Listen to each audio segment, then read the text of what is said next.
시편 46편 1절에서 3절까지 되겠습니다. 시편 46편 1절에서 3절까지 제가 봉독해 올립니다. 하나님은 우리의 피난처시요 힘이시니 환난 중에 만날 큰 도움이시라.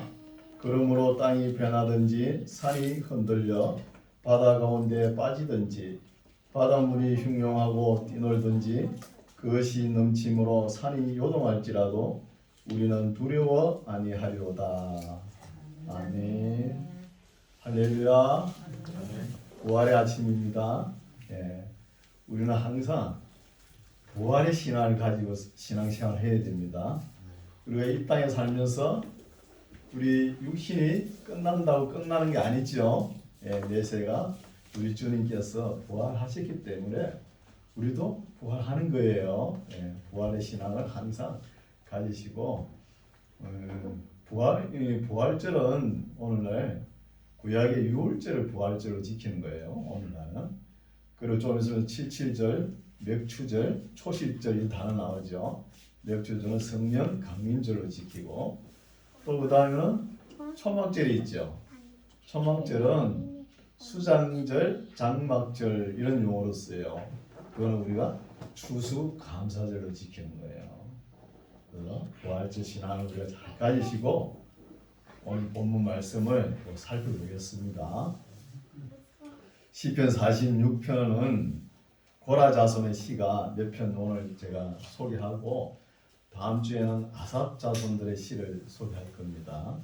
고라 자손이라 그러면은 그 모세의 건의에 도전해가지고 250명이 땅이 입을 벌려가지고 삼키는 그런 사건을 우리가 민수기 16장에 읽어와서 알죠. 그때 그 선조들이 잘못한 걸 가지고 자손들이 징벌을 받아가지고 죽어야 된다 이런 법이 없거든요. 그게 신명기 24장에 나오지 않습니까? 아비의 죄를 인해서 자녀가 죽임을 당치 않는다는 거예요. 또 아들의 죄로 인해서 아버지가 징계를 받는다. 이건 아니다는 거죠. 그래서 고라 자손들이 바벨론 포로 되어가면서도 살아남았다는 거예요. 살아남았기 때문에 이런 시가 나오는 거예요. 그래서 오늘 본문 46장 본문을 보면은 주제가 되는 것이 제일 처음에 나오고 11절에도 나와요. 하나님은 우리의 피난처시다. 이런 것을 국어 학문으로 보면은 양괄식이라고 그러죠. 중괄식, 두괄식, 미괄식 배웠잖아요. 양쪽에 나온다 해가지고 양괄식. 제일 먼저 나온다 해 두괄식, 그렇죠? 이렇게 있는 것이죠. 그래서 우리가 하나님은 피난처이신데 우리 그리스도인은 세상으로 피하면 안 되는 거예요. 하나님 품으로 들어와야 되는 것이죠. 우리가 러시아 보면은 냉전 시대 때 지금 러시아 보면은 모스크바에 가 보면은 그 엄청난 지하철이 있죠. 지하에 100m에 그 지하철이 연결돼가 뺑 돌아가는 거예요. 그 왜 그렇게 깊이 파놨냐면은 냉전 시대에 피난처 벙커가 되겠죠. 벙커 그렇게 해놨어요. 근데 그렇게 지하에 100m 내려가도 공기가 그렇게 신선하대요. 오늘날은 뭐 전쟁을 하면은 전자전쟁이니까 뭐 핵폭탄이 막 날라올 거 아닙니까? 그게 대비해가지고 지하 벙커로 들어가는 것이죠. 이런 피난처도 우리가 볼 수 있죠. 그러나 우리는 하나님 품으로 들어가면 됩니다. 46편 1절 하나님은 우리의 피난처시오. 오늘 설교 제목이 하나님은 피난처죠.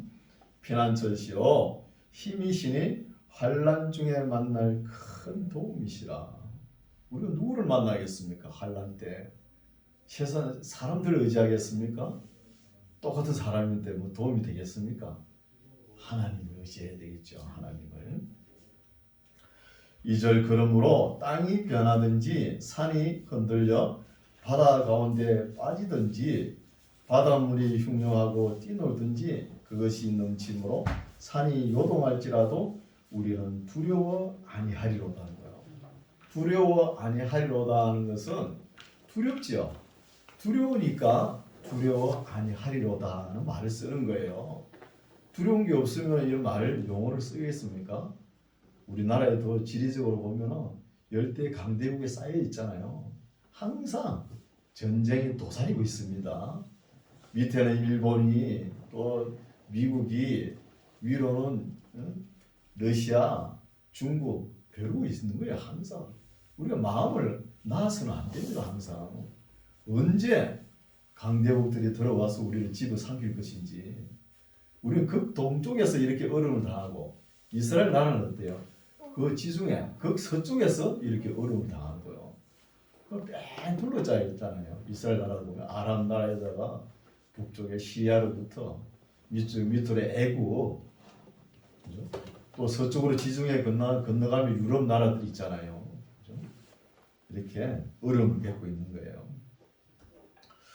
4절 한 시내가 있어 나뉘어 흘러 하나님의 성 곧 지극히 높은 자의 장막에 성소를 기쁘게 하도다.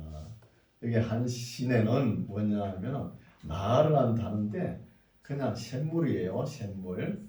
이걸 갖다가 뭐 영적으로 해석해가지고 이걸 은혜의 강물이다. 물론 은유할 수 있겠지만 우리가 그 에스겔 씁니까? 그 은혜의 강물이 발목에 차고 또 허리에 차고 목에 차고 그게 수용을 하잖아요. 은혜의 강물에 넘쳐가지고 그렇게 은유도 할 수 있겠지만 이게 그냥 한 시내입니다. 한 시내가 있어. 이 시내는 뭐냐 하면 물이 샘솟는 우물이에요. 이거는 예루살렘이 700에서 800고지 높은 고지에 있거든요. 물이 귀합니다. 물이. 그것도 사막지대고 물이 귀하기 때문에 이 물을 끌어올려야 되잖아요. 그래서 이걸 언제 빛이 주전 히스기야 시대 때 히스기야 터널이라 해가지고 주전 같으면 한 주전 600년 전이죠. 그죠? 히스기야 시대면은 그걸 밖에 기혼샘에서 우리 예루살렘 안에 실로암 물가까지 끌어오는 거예요. 이걸 히스기야 터널이라고 해요. 여러분 성지순례 여행 가면 꼭 여행 거기에 히스기야 터널을 들려주세요. 그걸 명기를 해야 됩니다. 그래야 여기 들리지 안 들려요. 가보면은 우리 종아리만큼 높이에 오고 터널 폭이 어깨 넓이 많아요. 거기를 비껴가려면 옆으로 이렇게 서야 되죠. 이 물이 지금도 나와요. 지금도 2600년 정도 했는데 지금까지 흘러나온다는 것이죠. 그래서 물이 귀한 것이죠. 한 시내가 있어 나뉘어 흘러 하나님의 성 곧 지극히 높으신 자의 장막의 성소를 기쁘게 하도다. 하나님이 그 성 중에 거하시네 성이 요동치 아니할 것이라. 새벽에 하나님이 도우신다는 거예요. 새벽에. 또 여기 새벽에 하나님께서 도우신다 해가지고 새벽 12시 땡 해가지고 기도해야 기도 들어주신다. 꼭 새벽 기도를 해야 된다. 이 뜻이 아니에요. 우리는 24시간 주어진 게 다 기도 시간입니다. 새벽에 기도해야 들어준다 해가지고 잠도 못 자고 그때는 잠을 자야 할 시간이에요. 잠이 안 오면 해도 되지만 잠이 오는데 억지로 해가지고 그 다음날 일을 어떻게 합니까? 이것도 아주 미신적입니다. 그죠? 새벽에 하나님이 도우시리로다. 6절 이방이 헌화한다는 것은 떠든다는 거예요. 떠들된다. 떠들며 왕국이 동하였더니 저가 소리를 발하심에 땅이 녹았도다. 만군의 여호와께서 우리와 함께 하시니 야곱의 하나님은 우리의 피난처시로다는 거예요. 야곱의 일생을 보십시다. 그게 12지파가 나왔지만 야곱은 일평생 자기 소나기에 지으려고 나그네 길 130년을 살은 사람이에요. 자기 일생이 147세까지 살았는데 그 나머지 17년 동안 영적인 삶을 사는 거예요. 그 나머지는 자기 욕심책이에요. 절대 자기 손에 들어가면 안 빼앗겨요. 이런 삶을 살았는데 왜 하나님께서 그 사람에게 12지파가 나오고 그렇게 은혜를 주셨느냐. 그죠?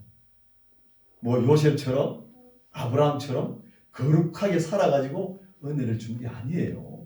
그냥 하나님께서 그저 주는 거예요. 은혜는. 그렇죠? 그래서 하나님께서 지켜주시는 거예요. 하나님의 뜻이 야곱의 허리에서 12지파를 나오게끔 하겠다는데 누가 그거 왜 그렇게 했냐 물을 수 있습니까? 없는 거예요. 하나님 앞에 꼭 요셉처럼 사무엘처럼 아브라함처럼 거룩하게 살아야 은혜가 충만하다. 이렇게 생각하면 신앙 수준이 낮은 거예요. 네. 물론 거룩하게 삶을 살고 은혜를 충만하게 받으면 좋지만 그렇지 않는 경우가 있다는 거예요. 만군의 여호와께서 우리와 함께 하시니 야곱의 하나님은 우리의 피난처시로다. 와서 여호와의 행적을 볼지어다. 땅을 항목해 하셨도다. 저가 땅 끝까지 전쟁을 시게 하시며 활을 꺾고 창을 끊으며 수레를 불사르시는도다. 이르시기를 너희는 가만히 있어 내가 하나님 됨을 알지어다. 내가 열방과 세계 중에서 높임을 받으리라 하시도다. 하나님은 자기 하나님 됨을 나타내고 우리는 가만히 있으면 되는 거예요. 괜히 우리가 뭘 나서가지고 하나님의 일을 방해하면 안 되는 거예요. 가만히 조용히 묵상하면서 우리가 해보다가 안 되는 것은 맡겨야 되죠. 그렇다고 우리가 또 너무 가만히 있어라 그런다고 아무것도 안 하고 그러면 안 돼요. 또 가만히 조용하게 이때 우리가 뭘 해보다가 안 되면 하나님께 맡기십시오. 하나님께서 이루어주십니다. 11절 만군의 여호와께서 우리와 함께 하시니 야곱의 하나님은 우리의 피난처시로다 하는 거예요. 또 나오죠. 똑같은 말이. 피난처는 히브리어로 마흐세라는 단어인데 이거는 그냥 대피소입니다. 대피소. 어려운 사람들이 도망을 가다가 피할 데가 없잖아요. 그렇죠? 뭐 땅속이라든지 이렇게 대피하는 거. 그렇죠? 대피소 역할을 하는 것이죠. 47편 너희 만민들아 손바닥을 치고 즐거운 소리로 하나님께 외칠지어다. 지존하신 여호와는 의미하시고 의미하신다는 것은 두려운 분이라는 거예요. 우리 오늘날 예수님 하나님을 예사로 뭐 너무 가깝게 해가지고 예수님을 너무 가깝게 해가지고 너무 친구처럼 이렇게 생각하는 거예요. 물론 친구처럼 생각하는 거 좋은데 예수님 보고 뭐 형님 이렇게 할 수 있나요? 없잖아요. 공경할 때는 공경해야 되는 거예요. 의미하시고 온 땅에 큰 인군이 되심이로다. 여호와께서 만민을 우리에게 열방을 우리 발 아래 복종케 하시며 우리를 위하여 기업을 택하시나니 곧 사랑하신 야곱의 영화로다. 하나님이 절거히 부르는 중에 올라가시며 여호와께서 나팔 소리 중에 올라가시도다. 찬양하라 하나님을 찬양하라. 찬양하라 우리 왕을 찬양하라. 하나님은 온 땅의 왕이심이라. 지혜의 시로 찬양할지어다. 하나님이 열방을 치리하시며 하나님이 그 거룩한 보좌에 앉으셨도다. 열방의 방백들이 모이며 아브라함의 하나님의 백성이 되도다. 세상의 모든 방패는 여호와의 것이며 저는 지존하시도다 하면서 하나님의 영광을 나타내는 영광송이겠죠. 영광 나타내는 찬송입니다. 48편 여호와는 강대하시니 우리 하나님의 성 거룩한 산에서 극진히 찬송하리로다는 거예요. 용어가 좀 다르죠. 47편에는 하나님이 온 땅의 왕이심이라 하면서 지혜의 시로 찬양할지어다 그러죠. 왜 같은 단어를 쓰지 왜 이렇게 썼을까 한번 생각해 봐야 돼요. 우리 하나님을 향해서 찬송을 하나님을 향해서 시를 쓰든지 찬송 노래를 부를 때는 찬송이라는 단어를 써야 돼요. 그리고 우리가 사람들 앞에 이 하나님 영광송을 노래 부를 때는 찬양이라는 단어를 써야 되는 거예요. 이것도 정확하게 구분하게 써야 되는데 그냥 찬송인지 찬양인지 구분 없이 써버리니까 그렇죠. 하나님 앞에 직접 할렐루야 이렇게 올리지 않습니까? 그때는 찬송이라는 단어를 써야 되는 거예요. 찬송이라는 거죠. 사람들에게 널리 퍼질 수 있는 것은 찬양이라는 단어를 쓰는 것이죠. 48편 여호와는 강대하시니 우리 하나님의 성 거룩한 산에서 극진히 찬송하리로다 하는 거예요. 찬송. 터가 높고 아름다워 온 세계가 즐거워하며 큰 왕의 성 곧 북방에 있는 시온산이 그라하다 하는 거예요. 시온산이 예루살렘 성을 보고 나타나는 거예요. 북방에 있는 시온산 예루살렘 성이 해발 700, 800고지 되죠. 그 반면에 여리고 사이에는 얼마입니까? 해발 마이너스 300이에요. 그러면 여리고하고 예루살렘하고 1100고지가 차이 난다는 거예요. 높이가. 네. 이스라엘 땅은 높은 데가 잘 사는 사람들이 사는 거예요. 높은 데가 좋은 거예요. 3절 하나님이 그 여러 궁중에서 자기를 피난처로 알리셨다는 거야. 하나님께서. 우리가 어려움이 있을 때 하나님을 알아가야 되는 거예요. 하나님 품으로 들어가야 되고. 그게 우리의 어려움이 없으면 하나님 몰라요. 그래서 죽음이 있고 어려움이 있으니까 철학이 있는 거예요. 또 자기 삶에 먹을 거 입을 거 이런 것을 열심히 일을 해가지고 아둥바둥 살아봐야 하나님을 찾고 그런 거예요. 여러분 열대 지방에 가보세요. 그 인도네시아나 캄보디아 가보세요. 거기는 일도 안 해요. 밖에 나가면 과일이 천지니까 그거 따먹고 그냥 생각이 없어요. 캄보디아에서 뭐 철학자 나왔다는 소리 들어보셨어요? 인도네시아에서 뭐 철학자 나왔다? 없어요. 그냥 하루하루 삶을 밖에 나가면 먹을 거 있으니까 그냥 생각이 없는 거예요. 그 반면에 우리 이쪽에는 얼마나 생각도 많이 합니까? 우리나라 중국이나 이런 사람들은. 그래서 캄보디아 제가 여행 갔었거든요. 가보니까 그 유명한 건물 있잖아요. 앙코르와트. 거기는 바다에 나는 돌인데 구멍이 났는데 그걸 갖다가 어떻게 옮겨가지고 그런 건물을 지었을까? 참 초월하죠. 초월. 불가사의 건물인데 물론 거기에는 온갖 짐승들, 뱀이 제일 많더만요. 그런 무늬로 다 해놨어요. 그래서 그 지역 사람한테 가이드를 물어봤어. 이게 어떻게 생겼는가? 당신들 민족이 얼마나 훌륭하면 이런 것을 만들었을까? 그게 크메르 민족들이 만들었거든 사실은. 그런데 그 사람들 하는 이야기가 어느 날 우리가 자고 일어나 보니 있더라는 거예요. 그 역사도 없고 생각이 없는 거잖아요. 자고 일어나니까 그게 있더래요. 가니까 뭐 다시 보수를 하는 거예요. 보수를 원형대로 보수를 하는데 무너져가지고 원형대로 보수를 하는데 일본 사람들이 하는 거예요. 일본 사람들이 잘하죠. 그 보수해놓고 상황버섯 있잖아요. 그거 자기 나라로 다 가져가는 그 버섯이 유명하더만요. 가져가는 거예요. 지금도 아마 복원하고 있을 거예요. 그쪽에는 아무 일 안 하고 그 관광 수입으로 살아가는 거예요. 이런 것을 볼 수 있죠. 그래서 죽음이 있고 어려움이 있어야 하나님을 찾고 철학이 있는 거예요.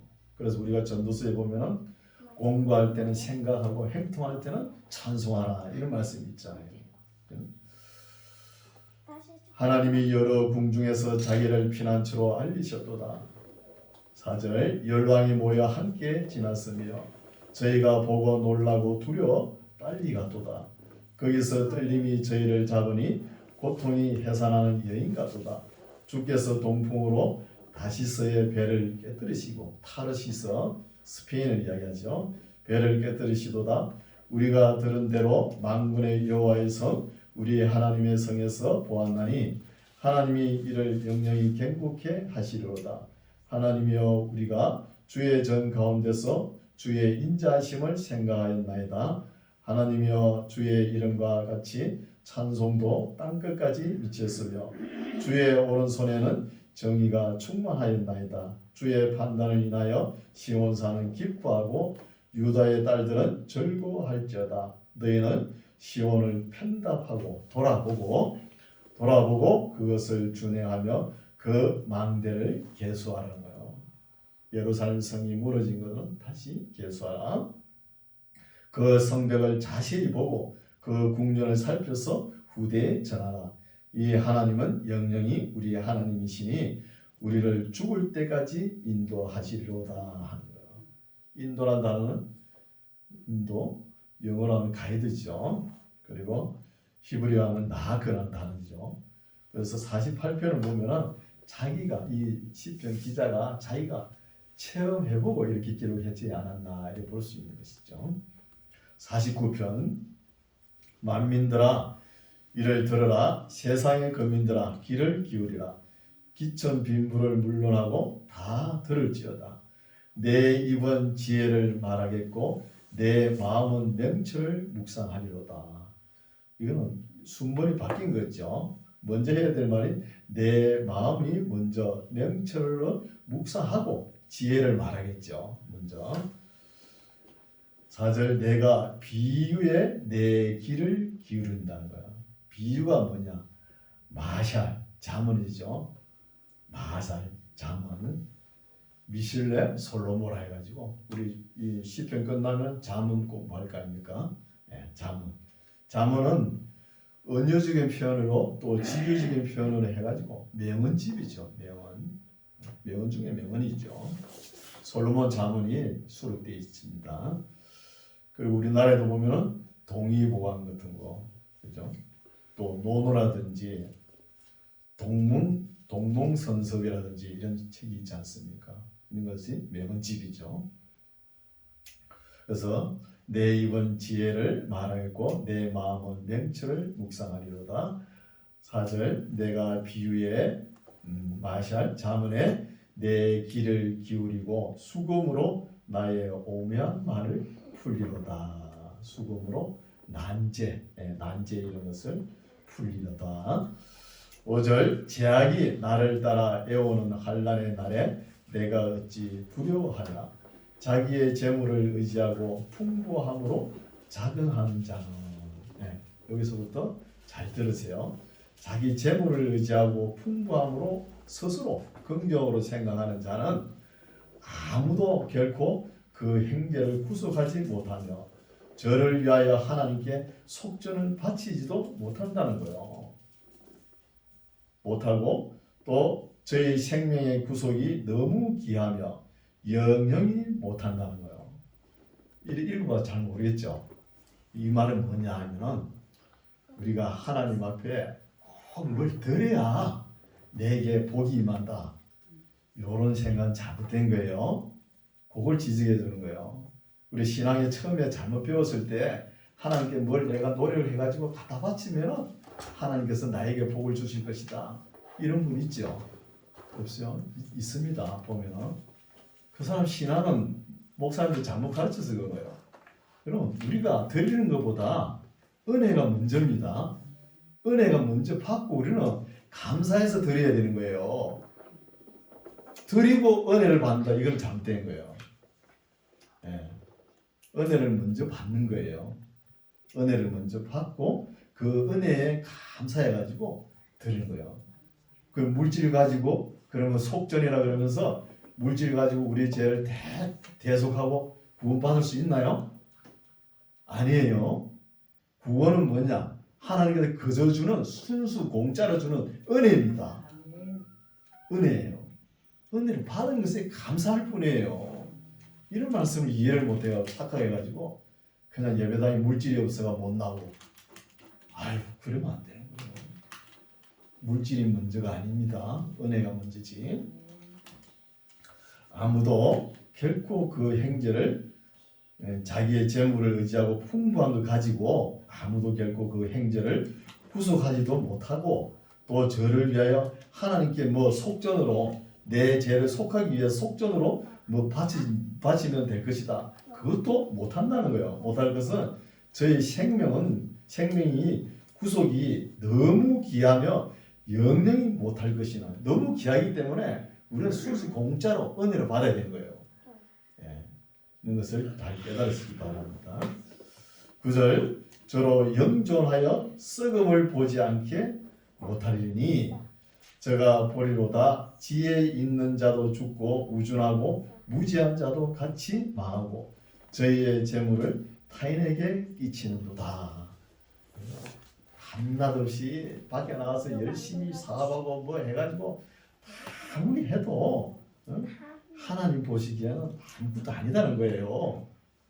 그래 하면서 뭐 꼭 교회 나오면서 이런 것을 내가 열심히 사업을 이렇게 해가지고 교회에 뭘 해야 내 교회 가지 못 간다. 신앙이 없는 사람이에요. 그냥 그저 오는 거예요. 교회는 재물을 이렇게 많이 모아봤자 자기가 뭐 하나님 곁으로 가든지 뭐 엄부로 가든지 갈 때 가지고 갑니까? 타인이 다 쓰는 거예요. 타인이 다 쓰는 거예요. 그 일평생 모아봤자 다 헛수고예요. 헛수고. 있을 때 많이 있을 때 또 이웃에게 베풀고 또 하나님께 드릴 건 드리고 그 드리기 전에 뭐라고요? 은혜가 먼저라고요? 이걸 잊어버리더라고요. 이걸 잊어버리면 안 돼요. 하나님께 내가 공짜로 받은 은혜가 너무 감사해서 드린다는 이 생각을 가지셔야 돼요. 11절 저희의 속 생각에 그 집이 영영이 있고 그 거처가 대대에 미치리라 하여 그 전지를 자기 이름으로 칭하도다. 이전 등기하고 자손 대대로 먹고 살기 위해 우리 다 이래 하지 않습니까? 이게 하나님 보시기에는 다 아무것도 아니라는 거예요.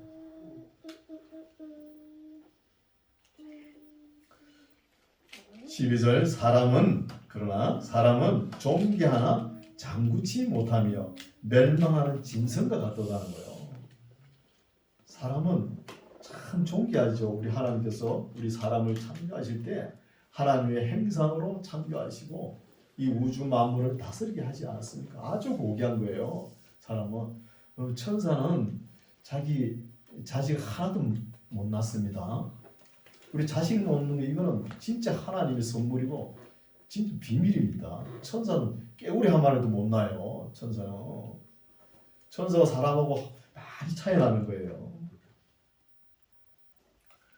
그래서 우리가 인생을 왜 이렇게 갈수록 짧아지냐면 7, 80이잖아요. 강건해가 이제 100살까지 살지만 구약 시대는 뭐 969세, 무드셀라는 969세까지 사셨잖아요.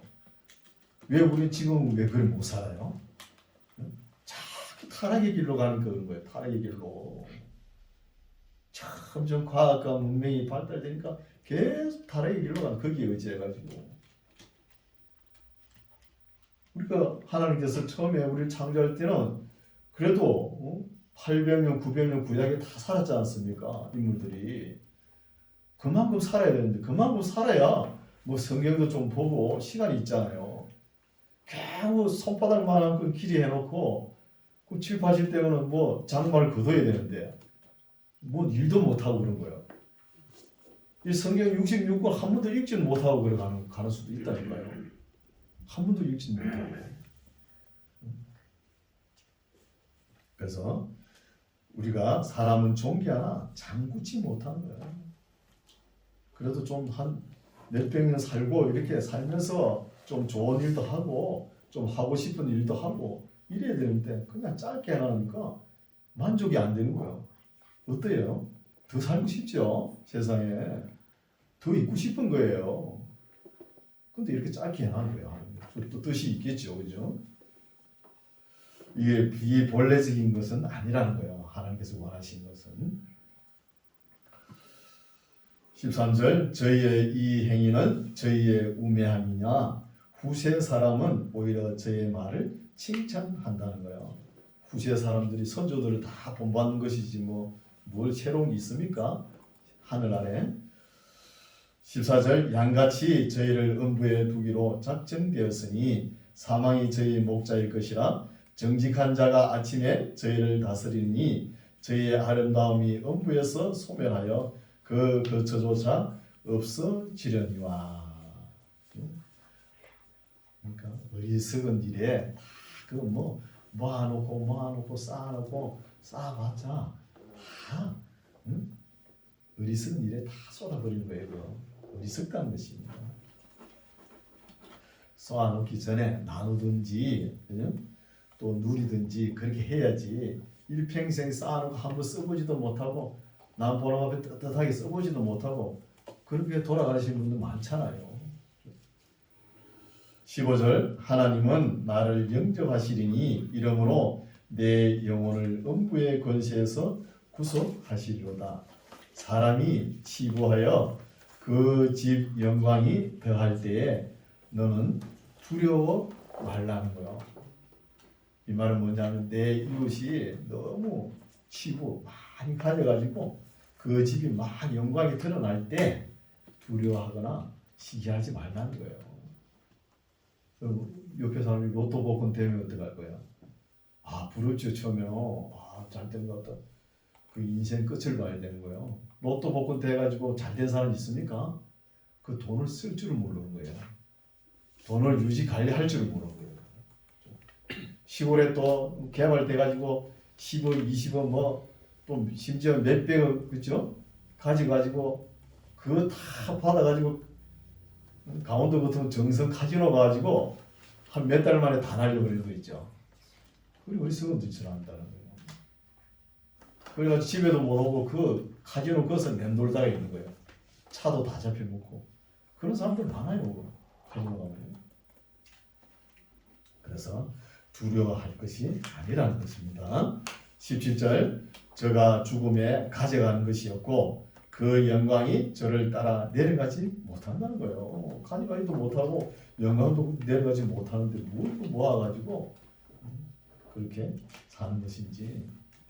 그래서 보면은 연예인들을 보면은 우리가 참 부럽죠.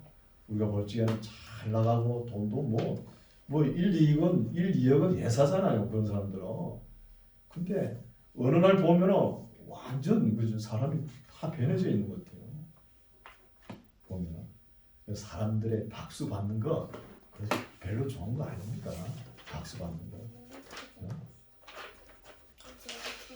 18절 저가 비록 생시에 자기를 축하하며 스스로 좋게 함으로 사람들에게 칭찬을 받을지라도 그 역대 열조에게로 돌아가리니 영영이 빛을 보지 못하리로다.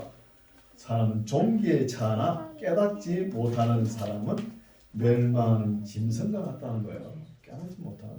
너무나 종기하죠. 종기한데 깨닫지 못하는 거예요. 오늘 목사님들 설교를 잘합니다. 잘해도 성도들 깨닫지 못하면 그 설교 하나만 해요. 하나만 합니다. 멸망하는 짐승 앞에 하는 거예요. 짐승 앞에. 12절에도 나왔죠. 그렇죠? 그래서 오늘 말씀은 여기까지인데 우리가 이 땅에서 뭘 노력해가지고 우리가 다 누리고 가야 되겠다 이런 생각은 안 하는 게 좋아요. 많이 가지고 있으면 이웃에게 베풀고 이런 것이 좋지 그 가지고 가지도 못하면서 아무것도 아닌 거 가지고 거기에 인생을 투자하지 말라는 거예요. 이 땅에 다 누려버리면 천국에 가서 뭘 누리시려고. 천국에 가면 상급이 없을 수 있어요. 우리가 거지와 나사로 잘 비교해놨잖아요. 부자와 그 거지 비교해놨잖아요. 부자는 이 땅에 다 누리고 간 거예요. 거지는 뭐 이 땅에 맨날 서울만 받고 갔잖아요.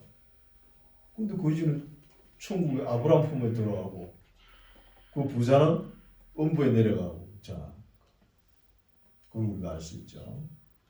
그래서 이 땅에서 다 받아가지고 다 누리려고 거기에 정신 팔려가지고 성경 66권 한 권도 못 읽어보고 그럼 어떡할 겁니까? 한 권도 못 읽어보면 악에 빠지는 거예요. 악에. 뭘 알아야 되는 거예요. 그럼 우리가 하나님의 은혜를 받아야 되지만 은혜를 받고 난 때 뭘 해야 됩니까? 진리를 알아야 되는 거예요. 진리를.